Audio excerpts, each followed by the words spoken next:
Hello, movers. Hi, everyone. I thought I would jump on here for World Menopause Day. Woo! Are you in menopause? Well, if you're a woman, you will get there eventually. Maybe you're in it, maybe you're perimenopause, maybe you're postmenopause. I don't know. But at some point or the other, we're all getting there if you're a woman. Today, I would love to just chat a little bit about how to build muscle in menopause, because I think it is so crucial. Smash the like button if you are really dedicated to building lean muscle right now, and if you think it's important. It is so important. As we age, we start to slow down, right? We know this is true, but our lean muscle also starts to dissipate, especially if we're not using it. And so it's really important to have a plan on how you're going to go about building muscle in menopause. Today I want to talk about some different ways to go about doing that, because what's good for the goose ain't always good for the gander, right? Like what works for Sally may not necessarily work for you. And so you have to sort of be flexible and say, I've got to find a way that works for me, that's ideal for me, that works for my time frame, my life schedule, right? That works for my body. Perhaps you have had an injury. Maybe you have an ailment or an autoimmune disease and you need something a little bit different. Well, there are different ways to build. It's not just lift heavy things, though that is important for so many reasons. I was just speaking about this at the end of my workout. I just finished a workout, a nice push workout. And at the end, I talked about that new book by Dr. Peter Attia called Outlive. Have you read it? Hit the like button if you've read it. It's really great because it talks a lot about reverse engineering the daily microprocesses required in order for us to be who we want to be when we're 80, 90, and 100, right? I hope that you're doing this. I hope that you're really thinking about this, because one of the illustrations he used in the book, which I thought was brilliant, is say you're 80 or 90 years old and you love walking your dog and you want to still be able to take your dog for a walk. Well, you've got to ask yourself, like, what kind of dog are you going to be walking when you're 80 or 90? If it's a big German Shepherd who has a tendency to pull, you better darn well have the core strength, the leg strength, the cardiovascular ability to keep up with this dog. I mean, if it's a teacup Chihuahua like I have, it may not be as challenging. But you really do have to begin to be precise about the things that you're going to want to do as you age. And then you can begin to reverse engineer the daily microprocesses in order to attain that. So for an example, if you want to be able to lift your 20-pound toddler, grandchild, great-grandchild, up from the floor, can you lift a 20-pound dumbbell off of the floor right now and put it above your head? If you want to be able to lift a suitcase into an overhead bin when you're traveling by yourself when you're 80, can you do that today? Could you do that multiple times today, up and over the head? So it's things like that you have to begin to really think about and get conscious about, and then you develop a plan based on those targets in order to build lean muscle. Now, we are all facing age-related sarcopenia, which is the loss of lean muscle tissue. It's the loss of flesh, translated from the Greek, literally the loss of flesh. And yeah, who wants that? Not me. No, thank you. We know that it is happening. And if you do nothing to offset that, it's going to happen to you and you're just going to get weaker. And then your chances of falling or becoming frail. We all know someone who's like that. Maybe your mom or aunt or grandmother are very frail. One of the stories that I've told so many times in my challenges, but that just makes so much sense, is that having a profound reason on why you want to lift muscle or lift weights and build muscle is really important. One of my clients once had her mother fell to the ground and couldn't stand up. She didn't even get hurt. She just tripped and fell. She was trying to pick something up off the ground. And when she went to go put herself up from a fallen position, she didn't have the upper body strength to stand up. So she crawled over to her bedside table and tried to push herself up on her bed. Still, no strength. She ended up having to call 911 and just say, I can't stand up. Can you come and help me stand up? And my client said to me, that will never be me. What do I need to do in order to build muscle? And so, yes, increasing our resistance training, adding that on a regular basis is so, so crucial. And I hope that you're doing it. I hope that you're even doing it at a minimum of 2 days a week. But I do hope that you can include it maximally up to 4 days a week. I think that would be ideal. When we can divide the muscles into groups and train versus just doing total body workouts all the time, that's when you're going to see the lean muscle increase, when you put more volume on the muscle. So let's talk about, how does a body build muscle? How does a body build muscle in menopause? All right, I'm going to give you 3 different categories that are important to know and to help you along your journey here. Number 1, you can lift in muscular strength. And this is probably not the arena that most of us are going to venture into, but this is where the driver is intensity. This is where you're lifting really heavy. You're challenging yourself in that maybe 4 to 6 rep range. Maybe you're testing your 1 max rep, right? Your how strong you are.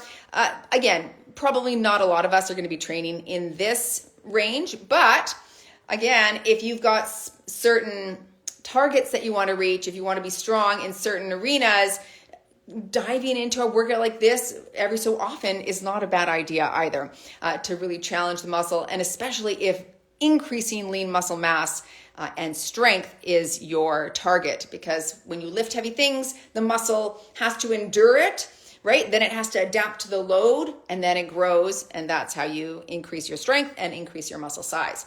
So that's muscular strength. Again, maybe not for everyone, but it could be part of your routine.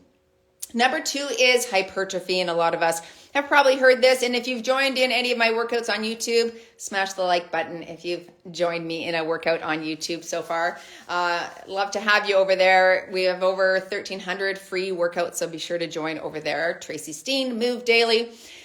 Anyway, I do a lot of workouts like this over there, especially within the membership. We do a lot of workouts in that 10 to 12 rep range. So this is where you're lifting in that way that at the reps 10, 11, and 12, the muscle is starting to feel that fatigue, right? This is the driver for this, which increases hypertrophy or muscle size, is volume. I've said that lots. Volume is the driver of hypertrophy, which means you need to get an adequate amount of volume on specific muscle groups throughout the week if you want them to grow.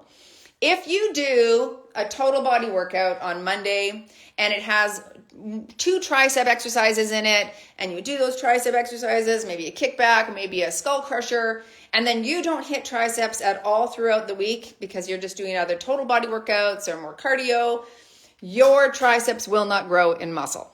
Sorry, they won't. You need to overload the muscle. You need to give it volume. So again, volume is anywhere between the 10 and 20 sets in a week. 10 and 20 sets. So when I say it's ideal, if you really want to build lean muscle, to try to train in that 4 times a week capacity, then you're going to be able to divide the muscles into groups a little bit better. So then we might do something like a chest and tricep workout on Monday, which again, if I do chest and triceps by themselves with no other muscle groups, I'm going to get a good 4 exercises of triceps, probably, maybe even 5 times 3 sets. So that's anywhere between 12 and 15 sets. So now I've got the volume on the triceps that I need for the rest of the week. And then I don't have to hit it again any other time during the week. I've got it. I've got my 10 to 20 sets for the week complete. So I might do chest and triceps on a Monday, then back and biceps, same thing on a Tuesday, take a rest on a Wednesday. Maybe I'll do glutes and shoulders on a Thursday. Maybe I'll come back to another upper body element on a Friday, and then maybe I'll hit a total body with some cardio on a Saturday, rest on Sunday. So that could be a potential way to go about it. But again, volume is going to be the driver there of that increase in lean muscle tissue. All right. And then number 3 is endurance. And endurance is where the volume for that is time. So you can still build muscle in that higher rep range, right? So if, for an example, I just put out a cardio workout yesterday. Did you do it? Anyone do it? Smash the like button. Bar and cardio. It's my type of bar, but you can use really light weights, say 2, 3, 5 pounds, and do some pulsing actions or your iso holds where you're holding and the muscle has to contract under the tension of that weight. And even though it's light, muscle fibers are recruiting because it has to sustain the hold. And so when you push the system, this is the caveat for endurance. You've got to challenge the system. You've got to still make sure that the muscle is feeling some sort of fatigue. And it's not necessary maybe to bring it to failure each time, although bringing it close to failure or to failure periodically is great. It still has to be challenged. So you could lift light. It just might mean that the driver is time. So you have to do it more reps. You have to pulse or do overhead press more times in order for you to feel the fatigue. But this is nice if you have some ailments. Maybe you have really sore wrists or bad wrists, or something is wrong and you can't lift specific heavier weights. And so you have to go lighter. Just remember then, you want to challenge the system. You want to push the system, and you do that with time. You do that like over a period of time. So higher rep range, typically isometric contractions, wall sits, right? Isometric holds, squat pulses. I did this little Halloween short here on Instagram yesterday. I did a little booty pulse. And yeah, that's what you do. Pulse it out until it burns. Then you can't endure it anymore. But you're not lifting heavy weights. You're just contracting the muscle in a way that recruits those muscle fibers and helps to give them those little microscopic tears. And then we eat the protein, and our nutrition helps to build the muscle up. I saw a question from someone here. She just said something about how much protein do you eat? Where was that question? Yeah, feel free now to chime in with some questions if you have. I thought I saw. Anyway, I'll answer a protein question. Protein is the building block of muscle. So we have to be consuming an adequate amount of protein in order for those muscles to grow. And there's lots of research and studies out there. So what we're seeing more right now is really anywhere between that 1.6 and 2.2 grams of protein per kilogram of body weight is an adequate amount for the body to grow. So for an example, I know I say kilograms and you might be like, I'm in pounds. Go into Google, do pounds to kilograms, do a simple conversion. So I'm 128, so that's about 58 kilograms. And then for me, I aim for about that 1.6, because 2.2 is hard to get in. It really is. So anywhere between 1.6 and 2.2 grams of protein per kilogram of body weight would put me anywhere between that 94 grams of protein a day and 124. Okay, so that's for me. That's about where I'm at. If I get 100 grams a day, I'm happy. I feel like that is enough to sustain my lean muscle. I just read a study 2 days ago, though, that talked about they looked at resistance trained females, and they looked at the amount from 1.6 to 2.2, or maybe it was even up to 2.4. And when women consumed more, they just saw such a, like even in that upper echelons, in the upper range, they still saw a great amount of growth at that upper range in the 2.2. So lots of studies to show that, that you can increase muscle size if you eat that adequate amount of protein. But, there's lots of internal and external factors as well. You're not going to grow lean muscle if you just focus on the protein, but skip the resistance training. The resistance training is the key. That's the number one factor on how to build muscle. And then under that will be your nutrition. But in terms of nutrition, if you want to grow muscle, you have to have that adequate amount of protein and dial that in. So, yes. Anyway, good. Any other thoughts or questions for me? I'm here right now. Want to get lean, not bulky. What do you do? That's a good question. So I think a lot of people, want this, and this is what I think. They'll start lifting weights, and maybe they're having an adequate amount of protein, and they're lifting weights consistently, so they're really getting some good progressive overload. They've got a great routine going on, but they carry a higher percentage of body fat. Well, you have to remember that if you're increasing muscle on your arm because you're doing the right training program, and on your legs and glutes, because again, you've got an adequate training program, your muscles are going to grow. But if you don't have a good nutrition protocol where you're carrying a lower percentage of body fat, everything is going to look bigger. Everything is going to grow, right? But the criticalness of having more muscle as you age you have to remember that how important that is, right? So some people will say, well, I'm not going to lift weights then because I don't want to grow. I don't want to get bigger and bulky. Well, you do want to grow that muscle. It's going to set you up for success. It's going to prevent you from becoming frail. It could possibly save you from falls and fractures, and it's going to increase bone density. Like, it's just, it's a no-brainer. You got to do it. So my suggestion there would be to really dial in the nutrition and begin to reduce your overall percentage of body fat, okay? Because as you reduce body fat, the muscle that you're building is going to pop. But if you feel like you're building too fast, then lift lighter. It takes longer to build muscle in that endurance, right? Where I said the driver is time. It takes longer, so you can lift lighter, do higher rep range, right? Make sure that you're not necessarily challenging the muscle if you don't want the muscle to grow, but that you're still working the muscle, you're working the ligaments and joints, you're increasing blood flow. So it depends on what the target is. And to me, I think it's just crucial to build muscle. So I don't want you to forego that just because you don't want to be bulky. But yeah, I would say look at nutrition, reduce your overall percentage of body fat, because as you bring your fat percentage down, you're going to see all over the body, and the body determines where it's going to lose fat first. You can't pick and choose. So, but, with a lower percentage of body fat, at some point, you're not going to be bulky anymore.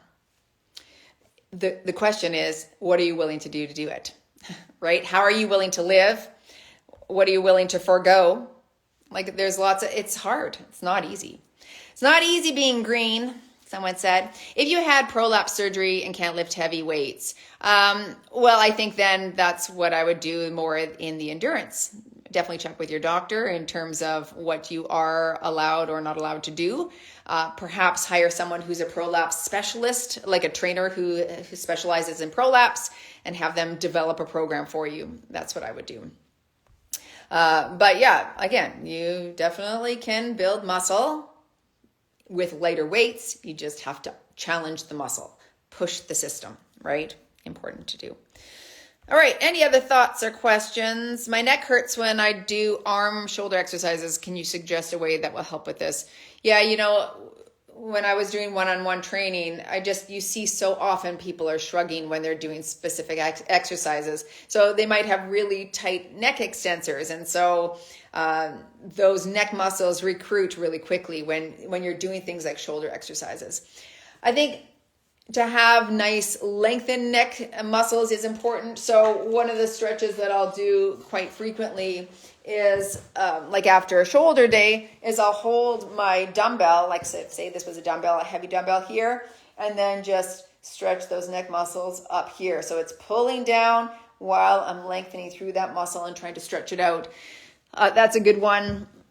Also, just keeping your shoulders depressed and back and sticking your chest out is really important. So every time I do a front raise, I'll stick my chest out and roll my shoulders down at the bottom, right? Lateral raise, same thing. And it might feel weird to stick the girls out, but that's what you got to do. You got to lower the shoulders, stick the chest out. Boom. Yeah. Okay. Any other thoughts, questions, any supplements to help build muscle? Well, if you can get your adequate protein from whole foods, that's always the ideal way to go about it, right?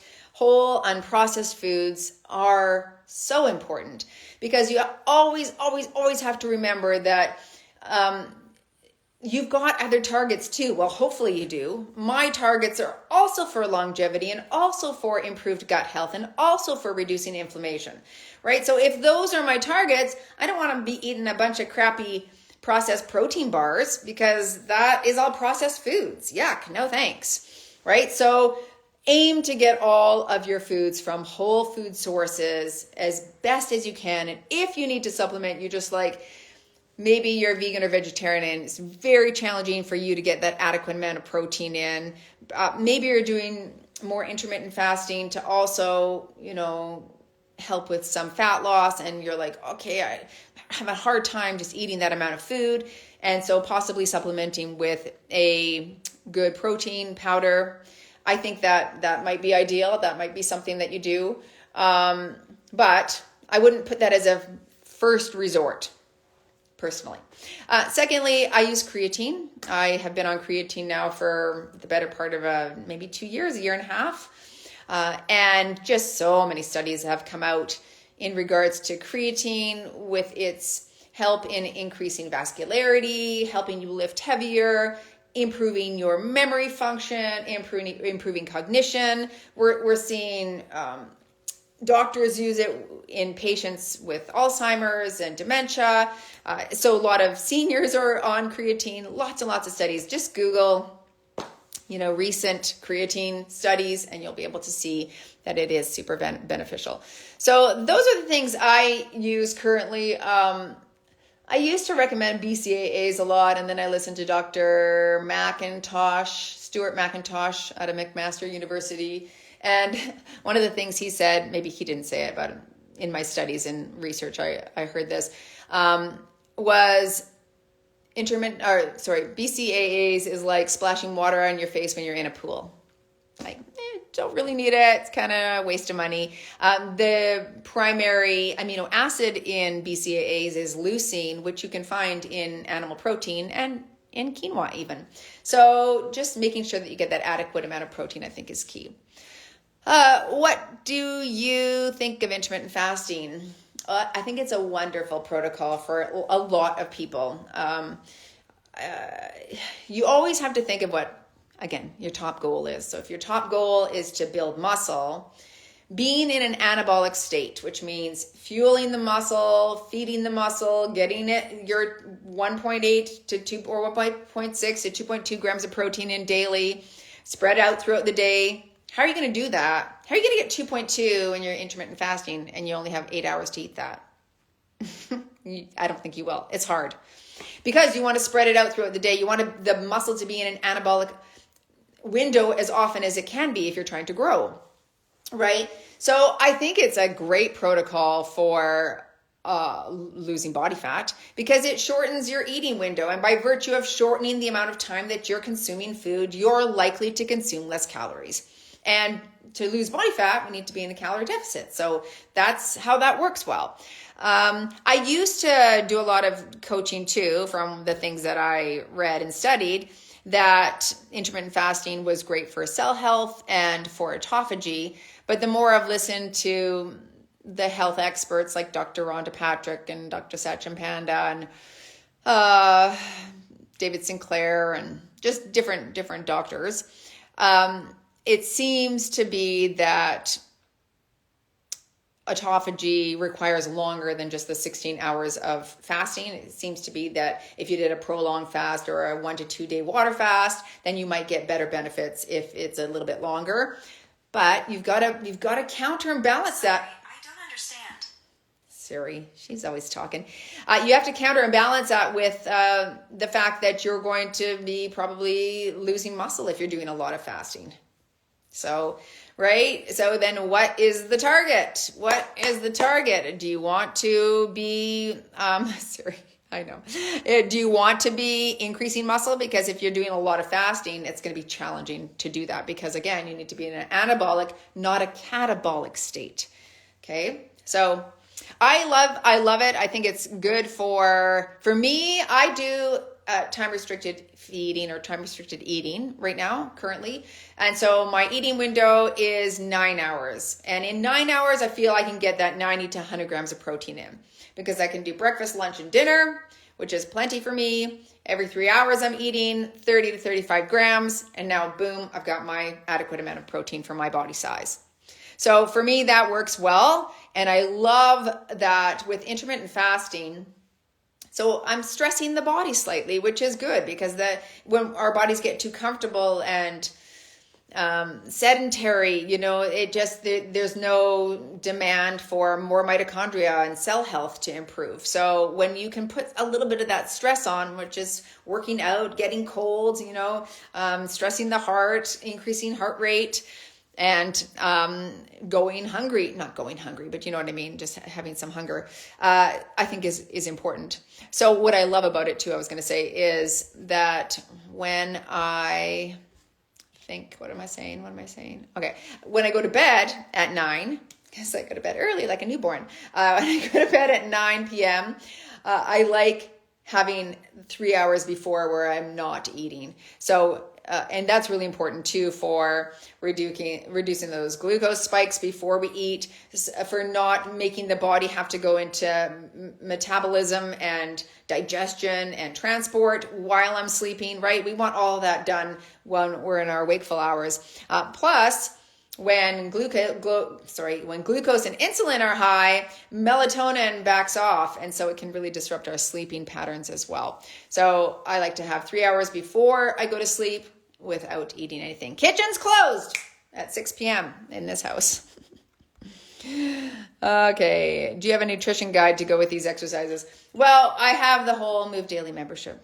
So it's not really a nutrition guide, but it's the thing about nutrition, the thing about all of this, folks, is there's a lot to know, isn't there? There's just so much to know. There's just so much to know. And I've done hundreds of coaching calls within our membership, and they have access to all of the back calls. But there's just so many different new things all of the time. Like, this is not a small field. So how do you put everything in one guide? I've struggled to do that. So I have hundreds of pages of things. I should write a book probably, but hundreds of coaching calls. There's hundreds and hundreds of things, because we got to look at so many factors, right? It's not just nutrition. It's mental health. It is sleep and optimizing our sleep, right? It's understanding hormone fluctuation and what that looks like. It's eating patterns. It's emotional eating. Like, it's all of these things. It's not just one thing, right? Anyway, I should go probably, because I have to eat lunch. But thanks for chiming in, joining in. It was nice to see you folks here. So many of you stayed for this whole thing. Suggestion for wrists that hurt lifting weights. Oh, I know. My baby wrists always hurt. You can get wrist wraps, right, for heavier things.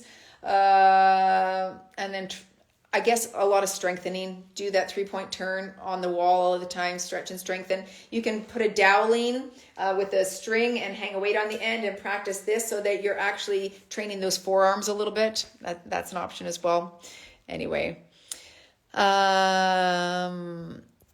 good. Thank you. Thank you for coming. If you missed the whole chat, chime in live. I'll post this on my page here. Hey, but don't forget also, November, we're having a 30 solid challenge. So this is going to be exciting, because we had our last one in June. It's a challenge for a month. We challenge you to do 5 things that are challenging. So we're going to track fiber this month. You're going to do a workout and also be challenged to get outdoors for at least 15 minutes. You're going to follow a nutrition protocol that works for you, and I give a suggestion for lots of those. You're going to do a wellness activity, take care of yourself, and you're going to learn something. So every day committing a short amount of time to listening to coaching calls just like this, or reading, or listening to a podcast of your choice. Anyway, it's only $40. It's for the month of November. Private Facebook group, lots of coaching like this, special guests. So I'm going to be advertising that, I think, this weekend. Registration is not open yet, so don't go there. Don't try, but it's coming, okay? And then I'd love for you guys to join. November 1st, that starts. Okay, have a good life. We'll see you in the next coaching.